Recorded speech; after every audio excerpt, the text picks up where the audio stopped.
matondo mingi na ndenge bo pesi ngonga na bino pona kotala bande oyo nazali kosala bino na mbula oyo ya 2014 oyo bozali komona liboso na bino ezali ya solo wa bino Nabi Lukombo Piswaki Nkosi ya Mbemba oyo wapi azali kokamba nzila Congo à travers le monde. Tangu nalobi kombo na ngana Nabi Lukombo Piswaki na bandi koloba kaka na zolo bakombo mutu nyonso tu asia comprendre Lukombo Piswaki azali nani. Parce que kombo ya mutu ezali kolakisa nationalité ya mutu. Tangu balobi Lukombo Biswaki Mampuya Lukikeba bakombo wana ezolakisa appartenance ya mutu. Okoki koloba jamais na mutu ke mutu okomone Lukombo azali chinois. Okoki koloba na mutu jamais mutu okomone Mampuya azali américain. À partir ya kombo ozoko sentir déjà mutu yo azali ko appartenir na tribu nini na pays nini. Tango na lobi Lukombo, cela veut dire nazali congolais, nazali africain. Okoko kuta mutu kombo Lukombo. Par exemple na Nigeria, parce que tozomona ba kombo lokola ba Tokumbo street ezana kati ya Nigeria. Biso ba africain tozana ba kombo oyo ezali en rapport na biso. Tangu na lobi Xing Chong directement ozomona peta ke mutu wana za chinois. Mais ekoka musangai biso ba indo tangu ba ye basoko yebisa biso ke ezalaki na mutu moko na kombo ya Jésus na kati ya Israël. Mais na kati ya Israël, est-ce que vraiment batu kombo Jésus bazalaka? Soko ke na Israël okomona ke ba kombo ya bana Israël esuka na ba EU, ba IL, ba Adonai, ba Ezekiel, ba kombo moko Nathanael, na ibite ba El Shaddai. Wana ba kombo ya bana Israël. Mais soko ke na Italie kuna nde okendo kuta bakombo oyo esuka na US lokola ba Romulus, Remus, Jesus, Sirius, Titus. Bakombo oyo esuka na US ezalaka bakombo ya ba Romains, ya bana ya Italie. Alors, qui sont les Romains? Qui sont les Italiens? Les Italiens, bazali ba le plus grand menteur, ba le plus grand voleur, ba le plus grand escroc ya monde. Bango soki kaka okute na Italien yeba kozana mbata. Parce que bango ba sakanaka te. Na Europe mobimba batu baza ba escroc lokola ba Italien bazate. Alors, ba Italien, bango wana bakosala la Sainte Bible, o babengi la Bible romaine.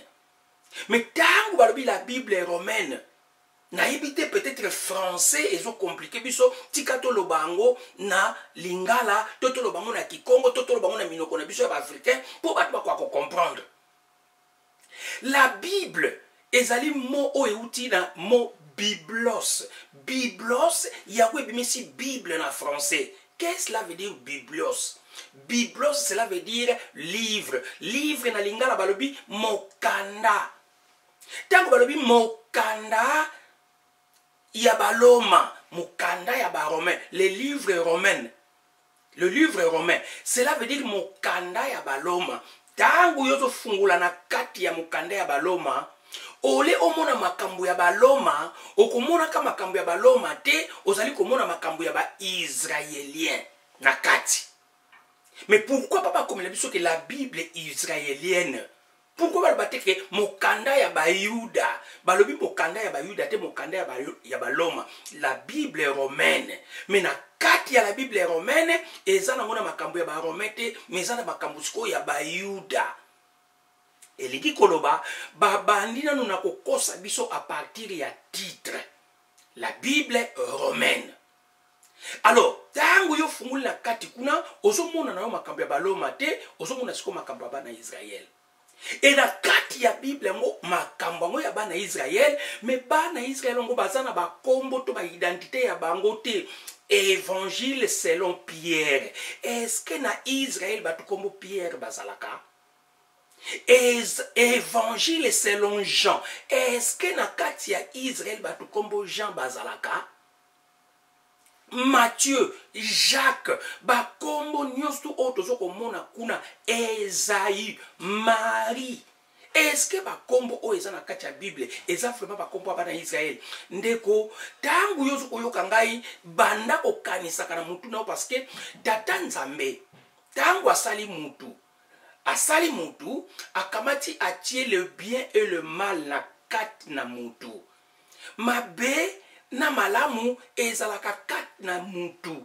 Mais pona yo oyeba kokesisa mabe na malamu, tata Nzambe akamataki eloko moko atie na kati ya mutu na yo oyo babengi conscience. Yango moni a partir ya conscience o mutu azalaka nango, soko lingo salika mabe tetete eza mabe. So lingo tetete eza mabe. Yango mona kasoki mutu asali mabe, tango bakotune mais conscience na yo ezalaki yo apitango yozo sali kamboyo. Balobi que le mal c'est Satan. D'accord, to boite. Mais ceux qui ont sali mabe, bakokanga yo bakokanga Satan te. Ceux qui jugent atindo na boloko, akotinda yo akotinda Satan te. Pona nini parce que conscience na yo ezalaki wapi. Alors tango yo tanga Bible, esengeli tango yo koyoka likambo, esengeli tango yo zwa makambo ko kotsa na kati ya mutu na yo, esengeli osale la conscience o ezana kati ya mutu na yo, po okwa koyeba eloko yo zo kwa vale eske eza ya solo, to eza ya lokuta, eske eza li boye, to eza li boyete. Mais tango yo kozwa kaka biloko nyonso tu ozuku kotsa na mutu, alors na tango wana okoya ko kotsa na biloko ya buzoba na kati ya mutu na yo. Alors que ekozala mbeba pona yo. Le président ya Kenya, Bolimbisi, je crois Tanzanie, Julius Nyerere. Julius Nyerere, tango azalaki alobi que quand les blancs sont venus en Afrique, nous avions la terre, ils avaient la Bible. Ils nous ont appris à prier les yeux fermés et quand nous les avons ouverts, ils avaient la terre, nous avions la Bible. Mais président Julius Nyerere, ya Tanzanie, alobi ete tango bamindele bayaki na mabele na biso, bango bazalaki na Bible na bango, biso tozalaki na mabele na biso. Me balakisi biso kosambela, kokanga misu. Et tangu tofungulaki misu, bango bazwi mabele na biso, biso tozwi ba Bible. Me tala bango na mabele na biso ndenge bazwi, tala ndenge bomengo bango bakomi nango, tala biso ba Bible toyambaki, tala ndenge to bambi ba pantalon, pauvreté, misère na kati Afrika okoboya. Yango moni bandeko, na le 10 septembre 1921, le prophète Simon Kimbangu alobaki nini? Bo tanga Bible, bo continuer kotanga Bible parce que na kotanga ka Biblia, bo ko découvrir le kutaya bato yo ba memela ka bino Biblia wana. Il faut muyibi bo kanga ye na eloko ya yibi. Tangu boko kanga ka muyibi na eloko ya yibi, en tout cas muyibi akwanga na kalisulte. Tangu baye balobi na biso croyez seulement. Bondi makakaka. Tika to kanga na parenthèse to kosongi lango sima. Mais balobi na biso, balobi ete tata Nzambe akoyoka ka biso kaka na kombo moko. Soko liki tata Nzambe andimba yo ayoka yo, il faut benga na kombo ya Jehovah, Yahweh. Armée de Tchoki Yahweh. Ndeki to yebeli. Mais bandeko, ngai na komema bino bomeka ko comprendre. Na likolo tomonaka sanza. Ata oke na Chine okomonango, ata oke na Amerique okomonango, ata oke na Afrique du Sud okomonango. Mukili mbato benga tomonaka sanza moko. Mais mukili mubimba tribu na tribu eza na appellation nango o babengela ka sanza. Soko yena bangala babengi sanza. Oyena ba Congo balobi ngonda. Oke na ba chinois baza na monango, oke na ba anglais babenga ka mune, oke na ba français babenga ka lune, batu na batu babenga na kombo na bango, mais sanza échange te etikala ka ya mbwana. Tata tata nzambe azali komona na lokola sanza. Tata nzambe azana likolo. Ozala loposo moindo, ozala mundele, ozala peau jaune, ozala peau noire, ozala na tribu nini. Batu na batu bazana appellation na bango oko bakobenga ka tata nzambe. Mais échanger tata nzambe te, banglais babenga ke God. Ba français babenga ke Dieu. Biso babenga ke nzakomba. Kuna babenga ke tata nzambe ya mpungu. Kuna babenga ke mungu. Échanger nango eloko moko te ezate ke po benga tata nzambe, fo benge kaka ndenge ba mindele babenga ka, soko benge ndenge ba mindele babenga nde akoyoka yo. Parce que tout comme on a évangéliste na kalezalaki pour nos évangéliste te ya malamu fa te ya la lingala wana baye pena la lingala oya makanza penza boyenge bene tout mais sikoyo tangu bavandi ekomi po ote ya malamu fote ya mona français ba prière français yoka yango be évangéliste ba komi ko zo ba interprète bosala katia kisasa lingala mutu nyonso to ayokaka ngo mais évangéliste azoteya na français et puis interprète azoko interpréter na lingala. C'est ça qu'on appelle l'ignorance. Croyant qu'avec le français maté koleka kitoko, avec le français batu bakozala na onction, or que français ezana kaka langue ya bamindele. Alors que si pour l'instant na lelo ngade na komi koloba boy même français kutu atika le sous na apport atika le sous na makasité soko ke kuna na Afrique na Congo okomona ke évangéliste ya sauté ya makasi avec onction faut en anglais. Alors que sauté en anglais ba miso ba komi na deux interprètes moko soko interpréter na français moko soko interpréter na lingala. Quelle perte de temps et puis quelle ignorance. Mais Moutango azoloba anglais ayebi na lingala. Moutango azoloba français ayebi na azoloba anglais ayebi na français. Mais bakomi ko c'est compliqué pour ko luka soki ba fantaisie ya modèle nini nyonso tu wana po ba mona na danger devant batu. Ezali mawa mingi ba ndeko ngai. Yango wana omoni tolobi ete salela monoko na yo tangu yo ozali kobelela na tata nzambe parce que monoko na yo ezali code secret entre yo na tata nzambe. Tika ba français basalela français, tika ba anglais basalela anglais. Yo ndeko nanga salela monoko eza na kati ya makila na yo tangu yo zokota en contact na tata nzambe. Monoko moko ezali la langue supérieure n'existe pas. La langue supérieure na kati na moto ezali langue o yo maîtrisa. Ngai nazali mu Congo mais na lobaka lingala na maîtrisa langue lingala. Ata nazana pongi soko yo la musinga na kobanda ko lobilo na lingala parce que ezali langue oyo ngai na maîtrisa pina malamu. Yango wana to respecter ba langue na biso. Tangu na eko zonga na parenthèse na kangaki. Prophète Simon Kimbangu alobaki alobi ete bo continuer kotanga Bible. Parce que à partir ya makoma myo eza na kati boko ya ko découvrir lokuta ya ba oyo ba memela kipino mukanda wana. Et c'est vrai, ya ko tozali kotanga pita na kati ya Bible. Totangi na kati ya Bible balobi ete ya solo tata nzambe atiaki asalaki mokili na kati ya mokili ezalaki na batu mibale ezalaki na mutu moko ya salaki aye kosala nani batu balobi aye kosala Adam. Tango asali Adam azalaki mwana mobali alors que kokenda ke tata nzambe balobi oh il n'est pas bien, il n'est pas bon que l'homme soit seul. Et kosengela to salela e molongani. Donc tata nzambe tango asali muntu abosani na ye kosala mwasi pona muntu wana. Bandeko, c'est très grave. Tango bozo landa likambu to bozo yoka likambu, mais bomeka ko tango saka mutu. Tata nzambe asali ba niama, ba lion, asali ba mona basi na bango bosani te. Asali michele kete asali bango basi na bango babosate bampambu tata nzamba asali bango na basi na bango bandeke tata nzamba asali bango na basi na bango metango ayeko sala muntu abosani asali mwasi te après bango bien il n'est pas bien que l'homme soit seul, il faut to sala mwasi siko pona ko sala mwasi tata nzambe po asala nanu mutu akitaki afi ba potopoto asangisi asali forme ya mutu na potopoto ale afuli na zolo pour mutu abandi ko pema potopoto bandi kopema na yebite potopoto ngweza ya Israël potopoto ngweza ya Afrique soki ndenge nini bande ko place na biloko ko mi poser ba question mais ça makama lukuta bongo tango asali nyama asalaki nyama na potopoto tango asalaki bandeka asalaki bango pe na ba potopoto peut-être bandeka basalaki bango na mabele kaka muntu bakoya kusala na potopoto tata na mafuli